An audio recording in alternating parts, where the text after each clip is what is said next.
الحمدللہ والصلاة والسلام علی خیر خلق اللہ اما بعد اعوذ باللہ السمیع العلیم من الشیطان الرجیم من ہمزہ ونفخہ ونفثہ بسم اللہ الرحمن الرحیم۔ تفسیر القرآن کے سبق میں آج انشاءاللہ سورۃ البقرہ کا 25واں رکوع ہم پڑھیں گے۔ پہلے اس کا لفظی ترجمہ پڑھتے ہیں، پھر اس کی تفسیر ہم پڑھیں گے۔ اعوذ باللہ من الشیطان الرجیم۔ الحج اشہر معلومات فمن فرض فیہن الحج فلا رفث ولا فسوق ولا جدال فی الحج۔ حج کے مہینے معلومات جانے پہچانے ہیں۔ فمن فرض پس جو بندہ فرض کر لے، عزم کر لے، ارادہ کر لے، فیہن ان مہینوں میں حج کرنے کا، فلا رفث تو جائز نہیں شہوت کی باتیں، ولا فسوق اور نہ گناہ کی باتیں جائز ہیں، ولا جدال اور نہ لڑائی جھگڑا کرے فی الحج حج میں، وما تفعلوا اور جو تم سب کرو من خیر بھلائی سے، یعلمہ اللہ اس کو اللہ خوب جاننے والا ہے، وتزودوا اور تم سب زاد راہ ساتھ لے لیا کرو، فإن خیر الزاد التقوی پس بے شک جو بہترین زاد راہ ہے وہ تقوی ہے، وہ پرہیزگاری ہے۔ واتقون یا اولی الالباب اور تم سب ڈرتے رہو مجھ سے اے عقل والو۔ لیس علیکم جناح نہیں ہے تم پر کوئی گناہ، ان تبتغوا فضلا من ربکم کہ تم تلاش کرو اپنے رب کا فضل، فاذا افضتم پھر جب تم سب لوٹو من عرفات میدان عرفات سے، فاذکروا اللہ تو تم سب ذکر کرو عند المشعر الحرام مشعر الحرام کے پاس یعنی مزدلفہ کے پاس، وَاذْكُرُوا اور تم سب ذکر کرو اس رب کا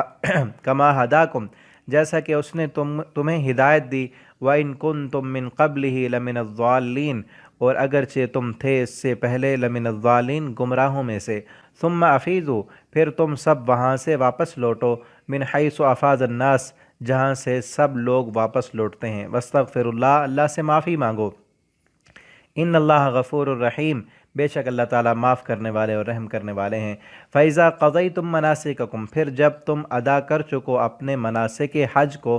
فَاذْكُرُوا اللَّهَ تو تم سب یاد کرو اللہ کو، ذکر کرو اللہ کا، كَذِكْرِكُمْ آباءَكُمْ جیسے تمہارا ذکر کرنا تھا اپنے آباء و اجداد کو۔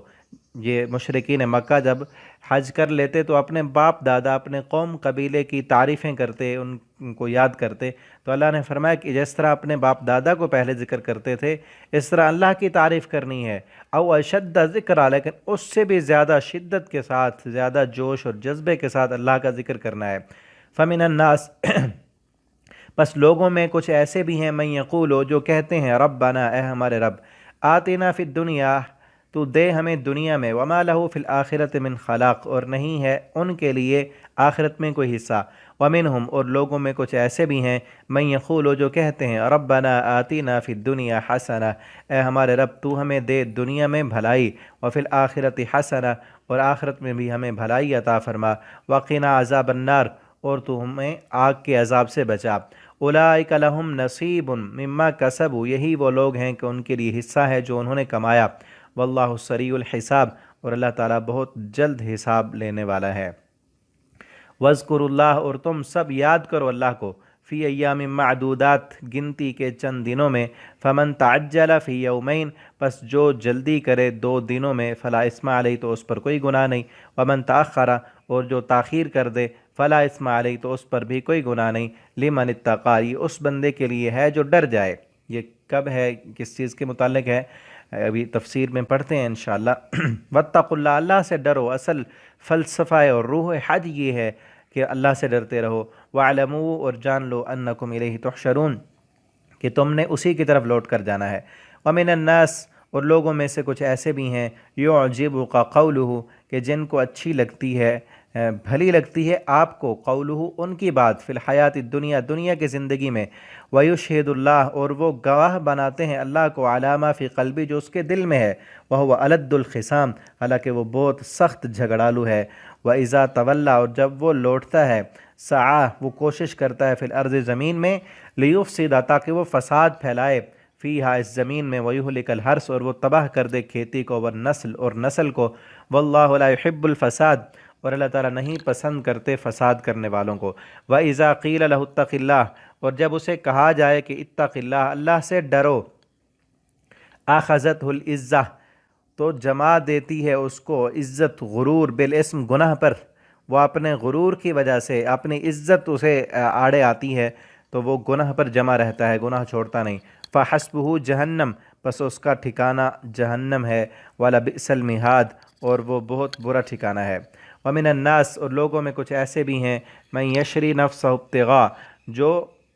بیچ ڈالتے ہیں اپنی جان کو ابتغاء مرضات اللہ، اللہ کی رضامندی کو چاہتے ہوئے، واللہ رؤوف بالعباد، اور اللہ تعالیٰ بہت مہربان ہے اپنے بندوں پر۔ یا ایھا الذین آمنوا ادخلوا فی السلم کافہ، اے وہ لوگو جو ایمان لائے ہو داخل ہو جاؤ اسلام میں کافہ، پورے کے پورے۔ ولا تتبعوا، اور نہ تم سب پیروی کرو خطوات الشیطان، شیطان کے نقش قدم کی، انہ لکم عدو مبین، بے شک وہ تمہارا کھلم کھلا دشمن ہے۔ فإن زللتم، پھر اگر تم پھسل گئے، من بعد اس کے، جاءتکم، آ چکی تمہارے پاس، بینات، کھلی نشانیاں، فاعلموا، تو جان لو، ان اللہ عزیز حکیم، بے شک اللہ تعالیٰ غالب اور حکمت والا ہے۔ حل ینظرون، نہیں وہ انتظار کر رہے، الا ان یأتیہم اللہ، مگر اس بات کا کہ آئے ان کے پاس اللہ، فی ظلل، سائے بانوں میں، من الغمام، بادلوں کے، والملائکہ، اور فرشتے بھی آ جائیں، وقضی الامر، اور کام تمام کر دیا جائے، وإلی اللہ ترجع الامور، اور اللہ کی طرف تمام معاملات لوٹائے جانے والے ہیں۔ یہاں تک 25واں رکوع کمپلیٹ ہوا۔ اب اس کی تفسیر پڑھتے ہیں۔ یہ جو رکوع ہے، اس رکوع کے اندر حج کے احکامات بیان ہو رہے ہیں، اور مناسک حج جو کہ پچھلے رکوع کی آخری آیت سے شروع ہو چکے تھے، وہاں ہم نے پڑھا تھے، لیکن یہاں اس رکوع میں اصل جو حج کا فلسفہ ہے، جو اصل حج کی جو روح ہے، وہ بیان ہو رہی ہے کہ اصل حج ہے کیا، کس چیز کا نام ہے۔ تو وہ یہاں اس رکوع کے اندر بیان ہوئی ہے، احکامات بھی بیان ہوئے ہیں، اور اصل اللہ رب العالمین نے عبادت کی جو روح ہوتی ہے، جو فلسفہ ہوتا ہے، جس طرح پیچھے روزے کا تھا، لعلکم تتقون، تاکہ تم اللہ سے ڈرنے والے بن جاؤ۔ یہ صبح سے شام تک کا جو بھوک پیاس برداشت کرنے کا پروسیس ہے، یہ کس لیے ہے، وہ مقصد بیان ہوا۔ یہاں پر بھی حج کا مقصد بیان ہوا ہے، وہ کیا ہے؟ تو فرمایا الحج اشہر معلومات، یعنی حج کے جو مہینے ہیں وہ جانے پہچانے ہیں۔ حج تو ایک عبادت کا نام ہے، لیکن یہاں مہینے کیوں کہے؟ اصل میں تھا الحج ذو اشہر، حج مہینوں والا ہے، یعنی جو مہینے معلوم ہیں انہی مہینوں کے اندر جو بندہ حج کرے گا اسی کا ہوگا، اپنی مرضی پر نہیں، کہ جس بندے کو جب چھٹیاں ہیں، جب وہ اپنے لیے آسانی سمجھے وہ چلا جائے حج کر لے، نہیں، بلکہ جو مہینے مقرر ہیں، اور یہ مہینے دین اسلام سے پہلے مشرکین مکہ میں بھی یہی مہینے تھے، ذوالقعدہ، ذی الحج اور محرم، یہ 3 مہینے حج کے سمجھے جاتے ہیں۔ مہینے تو 3 ہیں کہ ان مہینوں کے اندر سفر کرتے تھے لوگ، جاتے تھے پھر واپس آتے تھے، لیکن حج جو ہے وہ مخصوص دنوں کے اندر ہے، 5-6 جو دن ہیں ان دنوں کے اندر ہی حج ہوگا۔ وہ آگے میں ابھی بتاتا ہوں کہ کس دن سے شروع ہوتا ہے کب تک ختم ہوگا، تو وہ مقرر دن ہیں، لیکن مہینے جو ہیں وہ بہرحال 3 ہیں، وہ مراد ہیں اشہر معلومات، جانے پہچانے ہیں۔ فمن فرض فیہن الحج، بس جو بندہ فرض کر لے اپنے آپ پر، یعنی ارادہ کر لے پختہ کہ میں نے حج کرنا ہے، احرام باندھ کر، احرام باندھنا بھی ہوتا ہے، احرام پہن لے، مخصوص لباس جو ہے مرد کے لیے اور عورت کے لیے کوئی مخصوص لباس نہیں ہے، وہ نیت کر لے کہ اب میں احرام میں ہوں، اور احرام بھی باندھنا ہوتا ہے میقات پر، جو نبی کریم صلی اللہ علیہ وسلم نے مقرر کیے ہیں، وہاں پر جا کر احرام باندھنا ہے۔ لیکن اب اگر پاکستان سے یا کسی اور ملک سے جو بندہ سفر کر رہا ہے، اور حج جہاز میں باقاعدہ اعلان بھی کرتے ہیں کہ ابھی ہم میقات سے گزر رہے ہیں، لیکن اس وقت اتنا موقع نہیں ملتا، تو ایئرپورٹ سے جو ہے نا وہ احرام پہن لینا چاہیے، احرام کا مخصوص جو لباس ہے، 2 چادریں مرد کے لیے، اور اس کے بعد کئی پابندیاں ہیں،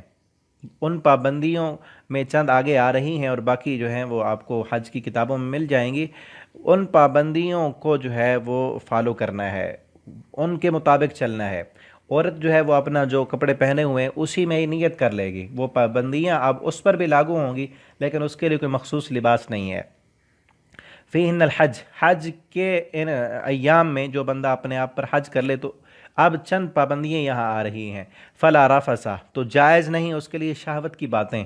رفث جو ہے وہ بیوی کے ساتھ جو تعلق ہوتا ہے اس کو بھی رفث کہتے ہیں، اور مکمل وہ ایک جو صحبت ہے وہ نہیں، بلکہ اس سے پہلے کی بھی اگر کوئی بات ہے، شہوانی باتیں یا شہوانی خیال یا اشارہ کنایہ میں بیوی سے کہنا کہ ہم جماع کا پیغام دینا اشاروں میں بھی یہ بات بالکل منع ہے، حالانکہ جائز کام ہے، بیوی کے ساتھ تعلق ایک جائز ہے، اور اس میں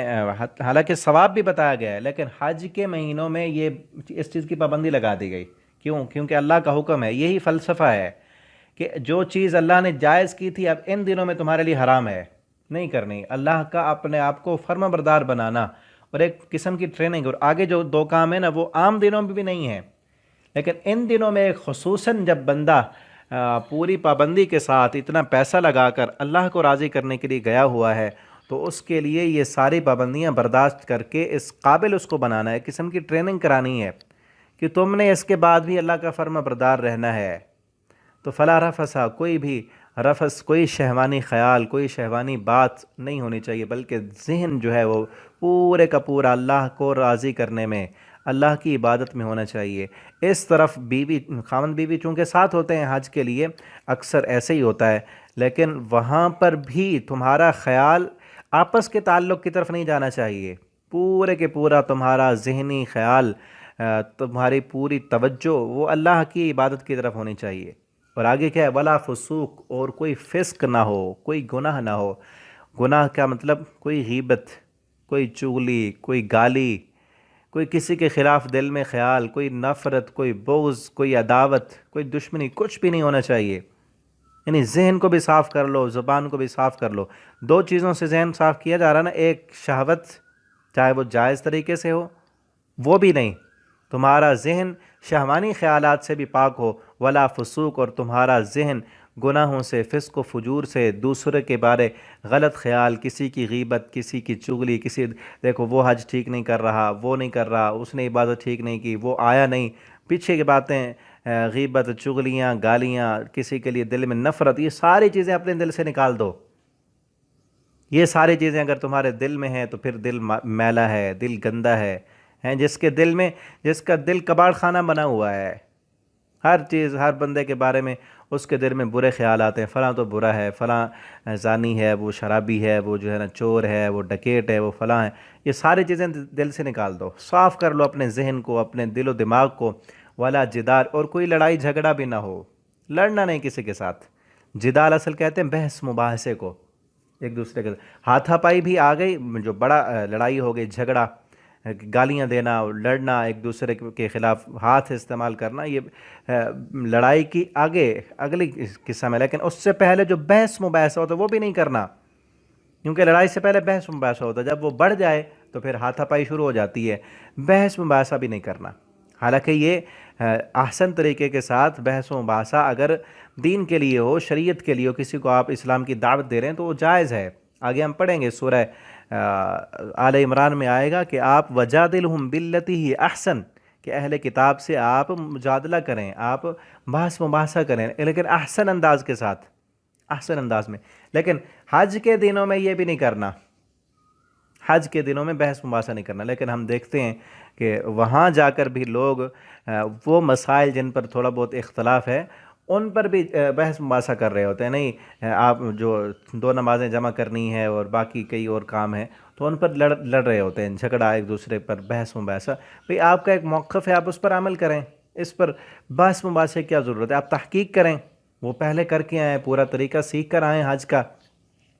اور پھر جو ہے اتنا دیکھا جاتا ہے کہ وہاں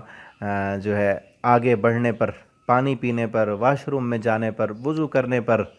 لوگ جو ہے لڑ پڑتے ہیں، حتیٰ کہ بیت اللہ کے اندر، اللہ کے گھر میں حجر اسود کو بوسہ دینے کے لیے کتنی لڑائی ہوتی ہے۔ تو صرف بحث مباحثہ نہیں، ہاتھا پائی تک پوری کشتیاں ہو رہی ہوتی ہیں، اور عورتیں بھی وہاں گھسی ہوتی ہیں۔ حالانکہ وہ بوسہ دینا کوئی فرض تھوڑی ہے، آپ کو نہیں، یہ فرض ہے کہ لڑائی نہیں کرنی، جدال نہیں کرنا، یہ فرض ہے۔ اگر جدال کریں گے، لڑائی کریں گے، حج جو ہے وہ ٹھیک نہیں ہوگا، حج میں نقص اور کمی آ جائے گی۔ حجر اسود کو بوسہ دینا تو فرض نہیں ہے، اگر رش لگا ہوا ہے وہاں آپ نہیں جا سکتے۔ نبی کریم صلی اللہ علیہ وسلم نے چھڑی کے ساتھ اشارہ کر کے آپ نے اس چھڑی کو بوسہ دیا ہے، استلام ہو گیا، آپ چلیں پورے چکر لگائیں، اور پھر صفیں بناتے ہوئے میں نے آگے جانا ہے، وہ کہتا ہے میں نے یہاں ٹھہرنا ہے، اپنی جگہ کو بناتے ہوئے جھگڑے ہو رہے ہوتے ہیں، تو ان چیزوں سے بچ جانا چاہیے، کیونکہ اس سے حج میں نقص آتا ہے، کمی آتی ہے۔ آپ حج کریں، عمرہ کریں، اس میں لڑائی نہ ہو، جدال نہ ہو، فسوق نہ ہو، رفث نہ ہو۔ یہ پہلی جو چیز ہے رفث، اس سے تو لوگ بچ جاتے ہیں، بڑا اہتمام کرتے ہیں اس کا، فسوق سے بھی کچھ نہ کچھ بچ جاتے ہیں، لیکن جدال جو ہے تیسرے نمبر پر، اس سے بچنا بڑا مشکل ہو جاتا ہے، کیونکہ رش ہوتا ہے، وہاں سارے لوگ جمع ہیں۔ فی الحج، حج کے دنوں میں تو یہ ساری چیزیں بالکل نہیں ہونی چاہیے، اور کئی لوگ اس کا خاص اہتمام بھی کرتے ہیں، لڑائی نہیں کرتے، وہ کسی کے ساتھ ٹچ ہو جائیں کیونکہ رش ہے، ہو جاتا ہے تو وہ فوراً عفواً عفواً، خصوصاً عربی لوگ جو وہاں کے ہیں وہ معافی مانگتے ہیں ایک دوسرے سے، سوری بولتے ہیں۔ تو یہ چیز ہونی چاہیے کہ اگر غلطی آپ کی نہیں ہے، دوسرے کی غلطی ہے، اس نے آپ کو دھکا لگایا ہے، آپ پھر بھی اس کے ساتھ اچھے سلوک کے ساتھ معافی مانگیں اس سے، کیونکہ بحث مباحثہ نہ ہو، جھگڑا نہ ہو، کوشش کریں کہ آپ کا حج جو ہے وہ ان ساری چیزوں سے پاک ہو۔ یہ ہے اصل فلسفہ حج، کہ اپنے آپ کو اللہ کا فرما بردار بنانا ہے، ان چیزوں کو دیکھنا ہے کہ ہم کتنی اللہ کی فرما برداری کر رہے ہیں۔ وما تفعلوا من خیر یعلمہ اللہ، اور جو بھی تم نیکی کرو گے ان حج کے دنوں میں، آپ نے صدقہ کیا، کیونکہ سارے لوگ جمع ہے وہاں پر، کسی کو آپ نے آگے جانے دیا، کسی کے لیے سایہ آپ نے کر دیا، کسی کو کھانا دے دیا، کسی غریب، کسی بوڑھے کی آپ نے جو ہے نا ہیلپ کر دی، تو یہ ساری چیزیں جو بھی اللہ کی رضا کے لیے تم کرو گے، اللہ سب کو جاننے والا ہے۔ وَتَزَوَّدُوا، اور تم زاد راہ ساتھ لے کر جایا کرو، فَإِنَّ خَيْرَ الزَّادِ التَّقْوَى، بہترین زاد راہ جو ہے وہ تقوی ہے۔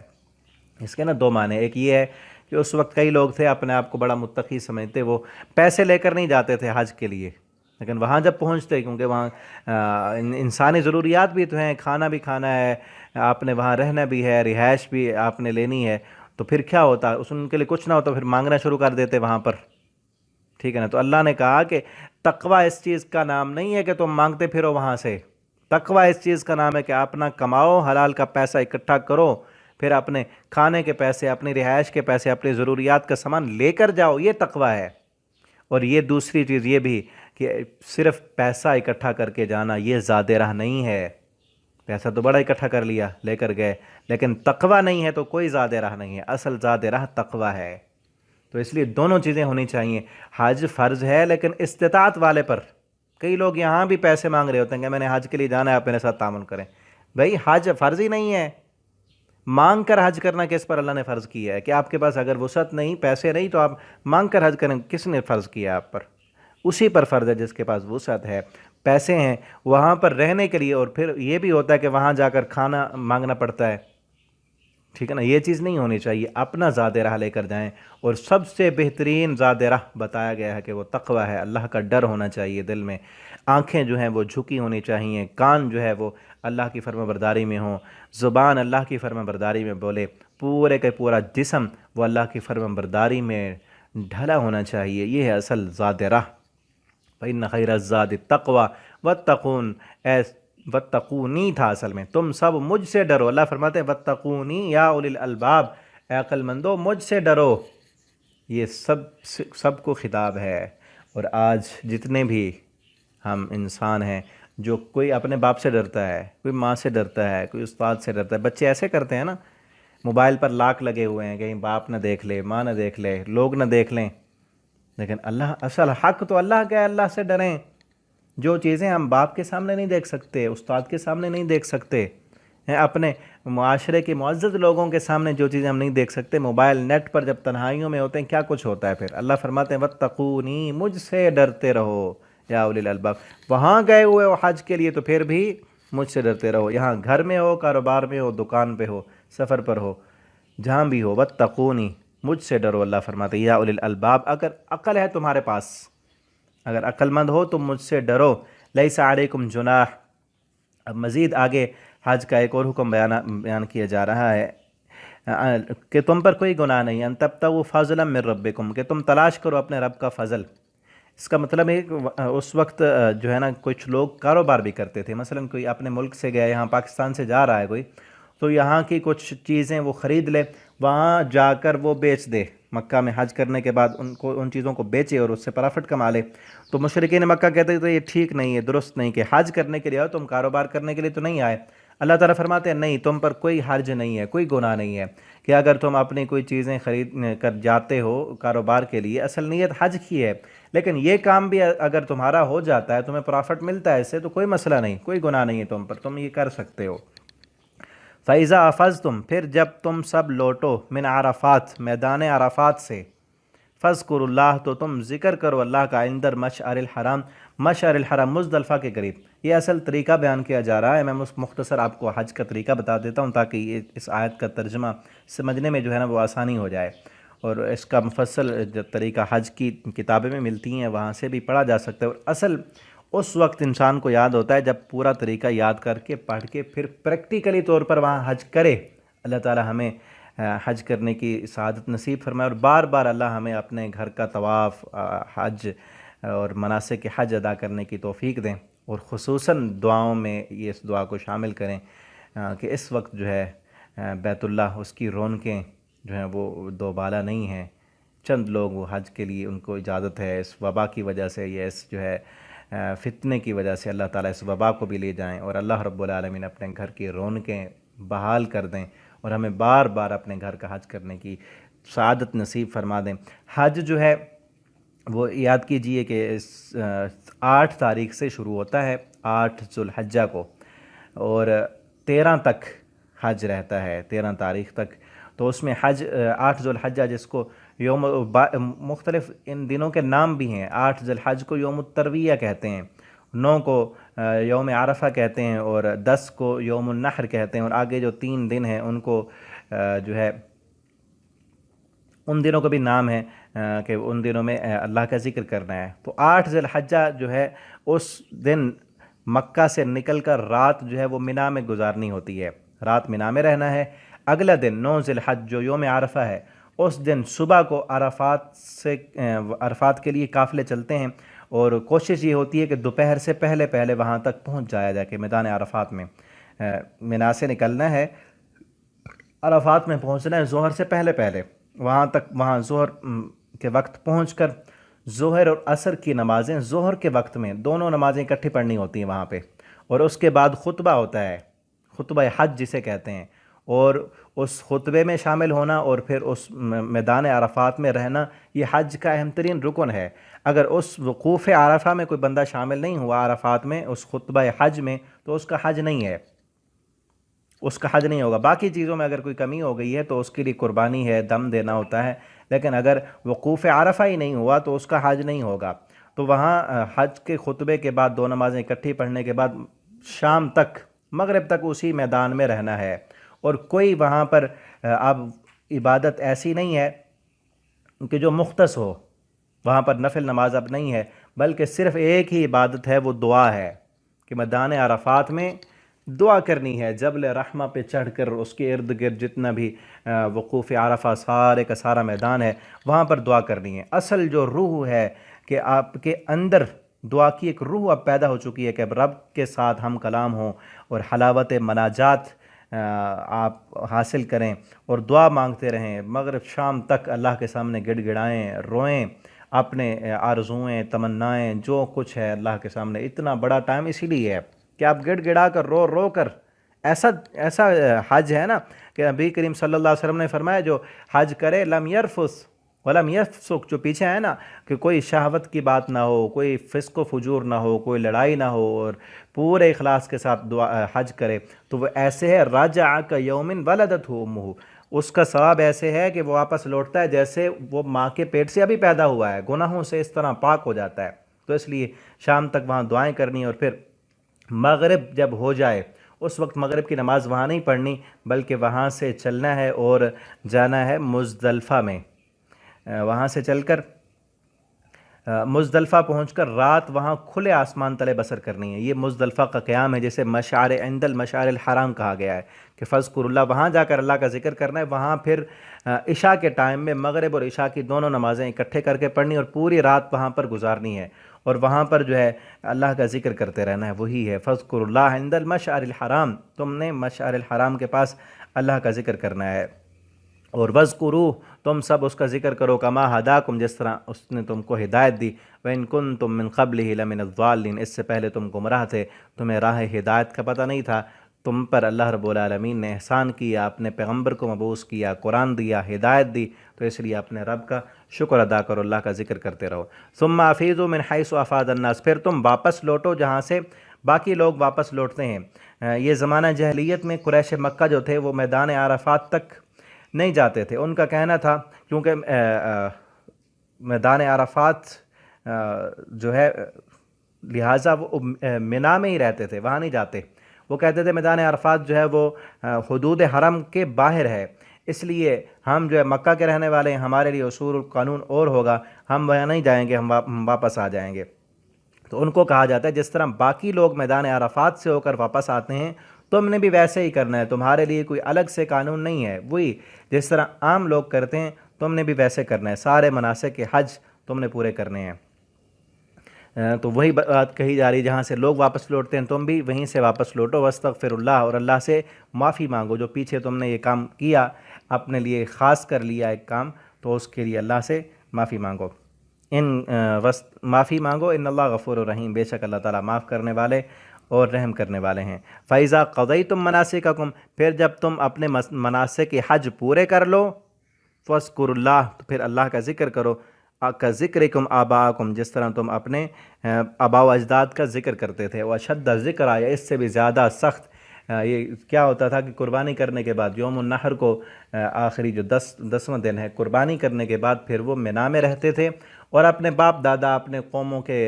بہادری کے قصے جو ہے وہ بیان کرتے رہتے۔ اللہ نے کہا اپنی قوموں کی بڑائی نہیں بیان کرنی، بلکہ اللہ رب العالمین کا ذکر کرنا ہے۔ اور وہ تکبیرات جو ہیں ان دنوں میں ہمارے لیے بھی حکم ہے، اگر نہیں گیا ہوا کوئی بندہ حج پر تو یہاں رہتے ہوئے بھی ان دنوں میں تکبیرات پڑھنی ہے، بلکہ عید کا چاند جب نظر آئے ذوالحج کا، وہ چاند دیکھ کر تکبیرات پڑھنا شروع کریں اور 13 تاریخ تک تکبیرات پڑھتے رہیں۔ اللہ اکبر، اللہ اکبر، اللہ اکبر، لا الہ الا اللہ، اللہ اکبر وَلِلَّهِ الْحَمْدُ، اللہ اکبر کبیرہ والحمد للہ کثیرہ وسبحان اللہ بکرۃ وأصیلہ۔ یہ تکبیرات پڑھتے رہیں، یہ اللہ کا ذکر ہے اس میں، تو وہاں پر بھی یہی تکبیرات پڑھنی ہے۔ لا الہ الا اللہ وحدہ لا شریک لہ، لہ الملک ولہ الحمد وہو علی کل شیء قدیر۔ یوم عرفہ کا دن اس ذکر کی بھی فضیلت ہے، یہ بھی پڑھیں وہاں پر۔ تو یہاں شدت کے ساتھ، یعنی ان دنوں کا جو اصل ذکر ہے وہ اللہ کی یاد ہے، یہ ذکر توحید ہے، اللہ کا ذکر کرنا، یہ چیزیں پڑھنا۔ اور پھر آگے فرمایا جا رہا ہے وَمِنَ النَّاسِ مَن يَقُولُ، اور لوگوں میں کچھ ایسے بھی ہیں جو کہتے ہیں ربنا آتنا فی الدنیا، کہ جو صرف دنیا مانگتے ہیں، یعنی میدان حج میں، میدان عرفات میں حج کرنے کے لیے گئے ہوئے ہیں، وہاں ان کی ساری دعاؤں کا مرکز و محور دنیا ہوتی ہے، اللہ سے دنیا ہی مانگی ہے اور کچھ نہیں مانگا۔ اللہ فرماتے ہیں تو ایسے بندوں کے لیے مَا لَهُ فِي الْآخِرَةِ مِنْ خَلَاقٍ، آخرت میں کوئی حصہ نہیں ہوگا، دنیا مانگی ہے نا تو صرف پھر دنیا ہی ملے گی۔ وَمِنْهُم مَن يَقُولُ، اور کچھ ایسے بھی ہیں جو کہتے ہیں ربنا آتنا فی الدنیا حسنہ، اللہ دنیا بھی اچھا ہی دے اور آخرت بھی اچھی کر، وقنا عذاب النار، اور جہنم کے عذاب سے بھی بچا۔ یہ دعا ہے جسے رکن یمانی اور حجر اسود کے درمیان بھی پڑھنا کی فضیلت آئی ہے احادیث میں، وہاں بھی پڑھنی چاہیے۔ تو یہ دعا آپ صلی اللہ علیہ وسلم کی اکثر یہ دعا ہوا کرتی تھی، وہاں پر بھی، یعنی میدان عرفات میں بھی اس دعا کو مانگیں۔ اس دعا میں دونوں چیزیں ہیں، اللہ سے دنیا بھی مانگنی چاہیے، آخرت بھی مانگنی چاہیے۔ دنیا میں بھی رہنا ہے، ضرورت ہے، اللہ دنیا بھی ہماری اچھی کر دے، احسن کر دے، کہ ہمیں کسی سے مانگنے کی ضرورت نہ ہو، ہم محتاج نہ ہوں کسی کے، اللہ رب العالمین دنیا بھی بہتر دے، کیونکہ دنیا بھی اللہ کی ہے، دنیا بھی رب دے گا، دنیا کسی اور کی نہیں ہے، اللہ کی ہے۔ اللہ سے مانگیں، لوگوں سے مانگنے کی بجائے اللہ سے مانگیں۔ اور پھر آخرہ، اور آخرت بھی اللہ کی ہے، وہ ہمارا اصل میعاد ہے،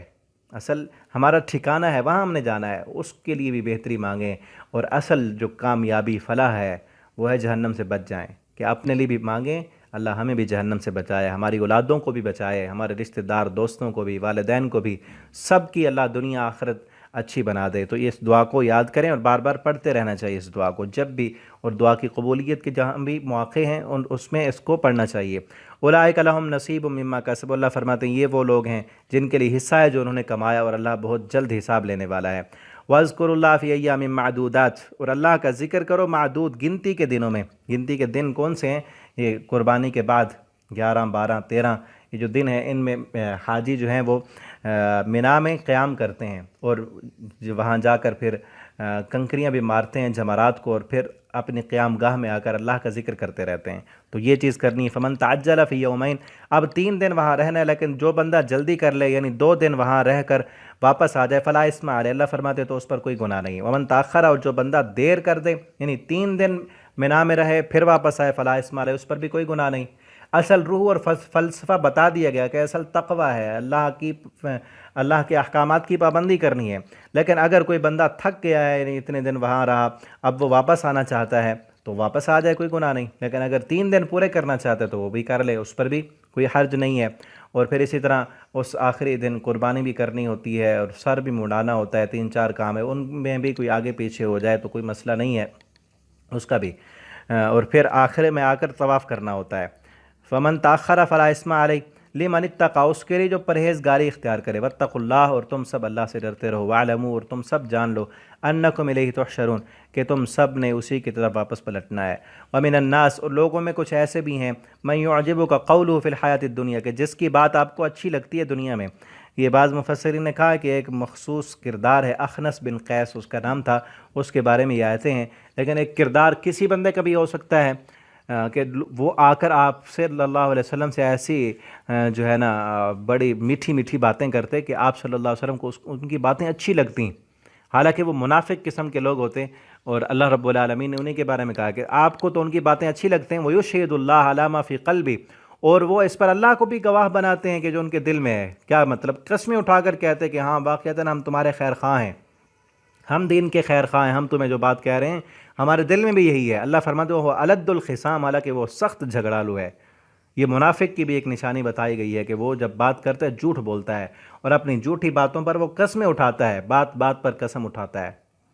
وَإِذَا تَوَلَّىٰ، اور جب آپ سے پھر کر جاتا ہے، سعیٰ فِی الْأَرْضِ، وہ زمین میں کوشش کرتا ہے کہ وہ فساد کرے،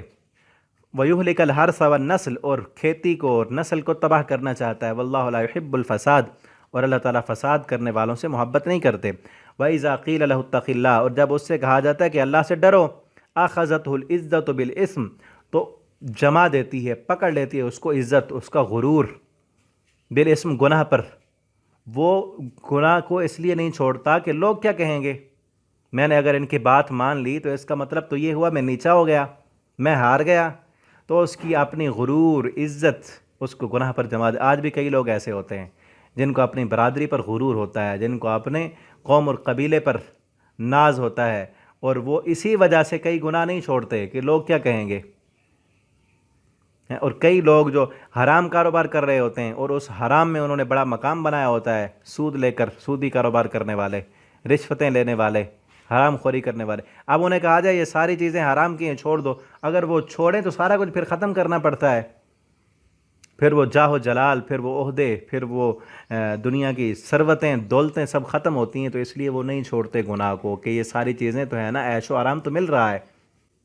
چاہے حرام سے ہے۔ اللہ فرماتے اخذت العزہ، اس کو عزت، اس کا غرور، عزت نفس اس کو گناہ پر دوبارہ جما دیتی ہے۔ فحسبہ جہنم، اللہ فرماتے ایسے بندے کا ٹھکانہ جہنم ہے، ولبئس المہاد، اور وہ بہت بری جگہ ہے، وہ بہت برا ٹھکانہ ہے۔ جو اللہ کے لیے گناہ نہیں چھوڑتا، اپنی عزت نفس اس کو زیادہ پیاری ہے، اپنا غرور، وہ چاہے کسی بات پر بھی، اپنی برادری پر غرور ہے، اپنے عہدے پر غرور ہے، رنگ اور نسل پر غرور ہے، یا اس کو جو ہے نا اپنی دولت پر ناز ہے، کہیں یہ دولتیں ختم نہ ہو جائیں، اس وجہ سے وہ اپنے گناہوں کو نہیں چھوڑتا۔ اللہ فرماتے ہیں اس کا ٹھکانہ جہنم ہے اور وہ بہت بری جگہ ہے۔ ومن الناس، اور لوگوں میں کچھ ایسے بھی ہیں، من یشری نفسہ ابتغاء مرضات اللہ، جنہوں نے بیچ دی اپنی جان اللہ کو راضی کرنے کے لیے۔ اللہ ہمیں بھی ان لوگوں میں شامل کر دے۔ اللہ فرماتے جنہوں نے اپنی جان کی پرواہ نہیں کی۔ یہ پچھلا جو کردار بیان ہو رہا ہے اس کے لیے تو کیا ہے کہ اپنی عزت کے لیے، اپنے غرور کے لیے، اپنے پیسے کے لیے وہ گناہ نہیں چھوڑتا، تھوڑی سی قربانی نہیں دیتا۔ لیکن اللہ کے بندے وہ ہیں جو اللہ کو راضی کرنے کے لیے مال قربان کرنا تو دور کی بات ہے، وقت قربان کرنا، صلاحیتیں قربان کرنا، گناہ چھوڑنا، اپنی عزت نفس کو چھوڑ دینا، قربان کر دینا تو دور کی بات ہے۔ اللہ والے وہ ہیں جو جان تک دے دیتے ہیں اللہ کو راضی کرنے کے لیے۔ ان کے لیے یہ چھوٹی چھوٹی قربانیاں دینیاں تو بڑی آسان ہوتی ہیں۔ وہ یہ ہے کہ ان کو جان دینی پڑے اللہ کو راضی کرنے کے لیے، وہ اس جان دینے سے بھی پیچھے نہیں ہٹتے۔ پیچھے حج کے احکامات ہیں نا، حج کہاں سے شروع ہوا تھا؟ ابراہیم علیہ السلام جنہوں نے اپنی جان آگ میں ڈال دی، اسماعیل علیہ السلام جو ذبح ہونے کے لیے تیار ہو گئے، ان کی ماں اماں ہاجرہ جو اپنے بیٹے کو ویرانے میں رکھ کر اللہ پر پوری امید تھی اس کو کہ میرے بیٹے کو میرا رب ضائع نہیں ہونے دے گا۔ اللہ کو راضی کرنے والے تو یہ ہیں جو اپنی جانیں بھی اللہ کے لیے قربان کر دیتے ہیں۔ اللہ رب العالمین ہمیں بھی ان لوگوں میں شامل فرما دیں کہ ہم اللہ کے لیے قربانی دینے والے ہوں، ہم اپنا وقت اللہ کے لیے قربان کریں، ہم اپنی صلاحیتیں اللہ کو راضی کرنے کے لیے قربان کریں، ہم اپنا پیسہ مال اللہ کے دین کے لیے دین پر خرچ کرنے والے بنیں، اور ہم جو ہے اگر موقع ملے وقت آئے ہم اپنی جان بھی قربان کرنے سے دریغ نہ کریں، ہماری جان بھی اللہ کے لیے ہو، ہمارا سب کچھ اللہ کے لیے ہو جائے، پھر اللہ ہمیں جنت میں ہمارا سب کچھ دے کر کہے گا کہ یہ لو یہ سب تمہارے لیے ہے۔ اللہ ہمیں یہ توفیق دیں کہ ہم اللہ کو راضی کرنے والے بنیں، ہماری زندگی کا مقصد جو ہے وہ اللہ کی رضا ہو۔ زندگی کا مقصد جس کا اللہ کو راضی کرنا ہو تو اس کے لیے کوئی بھی قربانی دینی مشکل نہیں ہوتی۔ اپنی زندگی کا مقصد یہ بنائیں کہ میں نے اللہ کو راضی کرنا ہے، اور قدم قدم پر یہ دیکھیں میرے اس کام میں اللہ کی رضا ہے یا اللہ کی ناراضگی ہے۔ اللہ کی ناراضگی والا کام ہے تو چھوڑ دیں، اللہ کی رضا والا کام ہے تو ضرور کریں۔